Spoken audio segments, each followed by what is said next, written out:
I'm standing there watching her rip through the crowd and head right to the back of the room. She starts doing push-ups on the bar.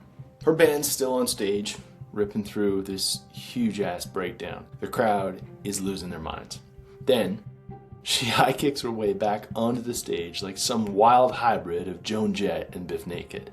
It's absolute chaos, and it's electric. If you're an artist, you probably know exactly what I'm talking about. That moment where the room is alive, when the music hits, the crowd connects, and for a few minutes, everything makes sense. But you probably also know the other side of it. The exhaustion, the emotional exposure, the constant pressure to create, perform, promote, and somehow hold your life together all at the same time. And sometimes you start to wonder if the problem is you. If maybe you just aren't disciplined enough, or not cut out for it, or strong enough, or built for the life of doing this. This moment happened in June of 2018 at the Gateway Bar at SAIT in Calgary. Mother was in town celebrating the 10-year anniversary of Oh My Heart, and the opening band, Little Destroyer, had just blown the roof off the place. But halfway through the set, something unexpected happened. The band stopped. Not to tune, not to hype the crowd. They talked about mental health and how hard touring in Canada can be. About feeling lost sometimes and still choosing to keep going. The room got quiet. You could feel the entire energy shift, and I remember standing there thinking something that changed the way I see the music industry. Artists aren't just creators, they're performers.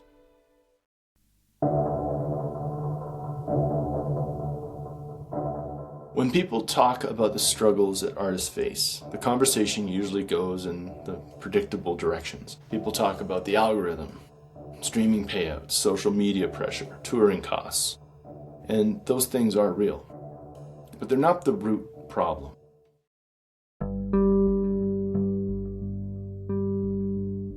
The real problem is simpler. Artists are performers, but no one teaches them how to train like performers. Think about it. Athletes have entire systems designed to help them sustain performance. They have coaches, they have trainers, recovery protocols, mental performance strategies, entire ecosystems built around helping them perform at a high level for years. Artists? Artists are expected to give everything. Their voice, their body, their emotional life, their story. And yet, most of them are left to figure out how to sustain that life completely on their own. Which is why so many brilliant creators burn out. Not because they lack talent, because they lack support systems.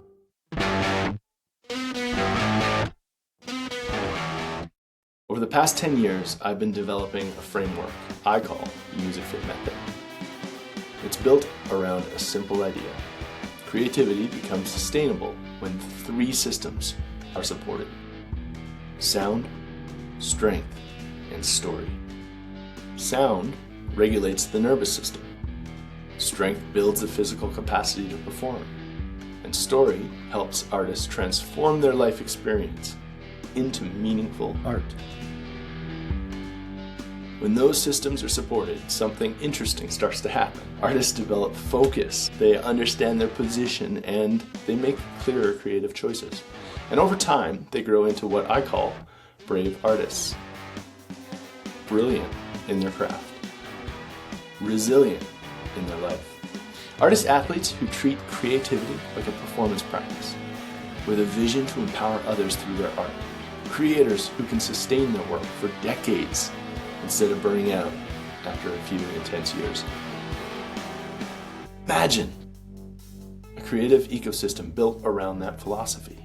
An ecosystem where artists aren't expected to destroy themselves to create meaningful work, where their nervous system, their body, and their story are supported, where creativity is treated like a lifelong performance practice. That's what the MusicFit Method is exploring. Not just as an idea, but through writing, conversations, and gatherings with artists and industry leaders who care about the future of creative culture. Right now, I'm developing these ideas publicly through essays, conversations, and a project called the MusicFit Method. If you're an artist trying to build a creative life that lasts, or someone who cares about the future of creative culture, I'd love for you to follow along, because music moves culture forward. We know this. Culture only moves forward if the artist creating it can sustain the life of doing so.